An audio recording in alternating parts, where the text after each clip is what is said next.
ముఖ్యంగా దీపావళి పండుగలో ఎందుకు లక్ష్మీదేవిని మాత్రమే పూజించాలి? ఈ దీపావళి అమావాస్య అనేటువంటి సోమవారమే చేసుకోవాలి, ఓకే. మంగళవారం చేయడానికి లేదు. రాత్రి వేళల్లో అమావాస్య అనేటువంటి సోమవారమే ఉంది ఓకే. కాబట్టి సోమవారం మాత్రమే మనం దీపావళి అమావాస్యని గావించుకోవాలి. నరక చతుర్దశి ముందు రోజున చేసేస్తారు. ఆదివారం రోజు నరక చతుర్దశి చేసుకుని సోమవారం దీపావళి చేసుకుంటాం. ఈ దీపావళి రోజు సాయంత్రం అంటే రాత్రి 9:47 లక్ష్మీదేవి ఆరాధన దీపాలతో చేస్తారు. ఎందుకుని దీపాలతో చేస్తున్నాము అంటే ఆ రోజు మనము నువ్వుల నూనెతో దీపారాధన చేసి ఈ వెలుగుతున్నటువంటి కాంతులు, ఇది వరకు ఏంటంటే నాణాలు ఉండేవి, నాణాలు బంగారు కాంతులతో ఉండేవి. ఇప్పుడు 5 రూపాయలు 10 రూపాయల కాయిన్లు వస్తున్నాయి చూశారు, అలా ఉండేవి.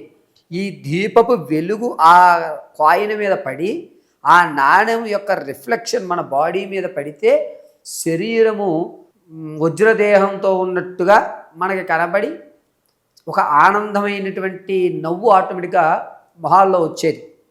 ఇలా ఉండేది ఇది వరకు దీపావళిలో. ఇప్పుడు ఏమైంది అంటే జర్మన్ సిల్వర్ పెట్టి పూజ చేసేస్తామంటున్నారు. అది కాదు, మీ దగ్గర ఉన్నటువంటి ధనం, చిల్లర కాసులు లేదా వెండి కాయిన్లు అక్కడ పెట్టి పూజ చేసుకుని ఈ దీపపు కాంతి యొక్క వెలుగు ఆ కాయిన్ మీద పడే విధంగా మనం రిఫ్లెక్షన్గా పెట్టుకోవాలి.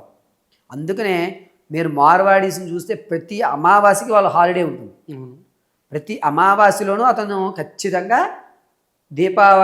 లక్ష్మీదేవిని కొలుస్తూ ఉంటాడు. దీపావళి రోజైతే ఇంకా ఎక్కువగా ఆరాధన చేస్తుంటాడు. అతను ఏం చేస్తాడంటే చిన్న దివ్య వెలుగులో ఆ యొక్క కాంతులను చూస్తాడు, అమ్మవారి యొక్క ముఖవచ్చస్సులు చూస్తారు వాళ్ళు.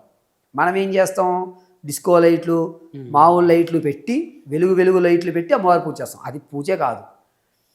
వాస్తవానికి 9:47 తర్వాత, దీపావళి రోజు రాత్రి 9:47 తర్వాత చక్కగా ఒక అమ్మవారిని విగ్రహంగా కూర్చోబెట్టుకుని లేదా ఒక కలశంలో చుట్టూ కాగితాలు, మధ్యలో ఒక బౌల్లో ధనం పోసి అందులో ఎర్రటి పుష్పం పెట్టుకుని మనం ఈ వెలుగులు ఉంటాయి, దీపపు వెలుగులు అన్నీ ఒక 8 వెలుగులు ఆ దాని మీద రిఫ్లెక్ట్ అయ్యే విధంగా చుట్టూ పెట్టుకుని ఎదురుగా అటు లక్ష్మీదేవి ఫోటో పెట్టుకోండి.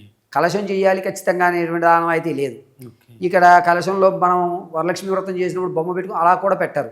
కేవలం కలశం పెట్టుకుని అందులో గంగా, యమున, కృష్ణ, గోదావరి, నర్మద, సింధు, కావేరిని ఆవాహన గావించుకుని ఈ వెలుగులోంచి ఆ కాయలను చూసుకుని చేతిలో అక్షతలు పట్టుకుని, అది కూడా అక్షతలు ఎలా కలపాలి, నూనెతో కలపకూడదు, నేతితో అక్షతలు కలుపుకుని మీ యొక్క అర్చన గావించుకోవాలి.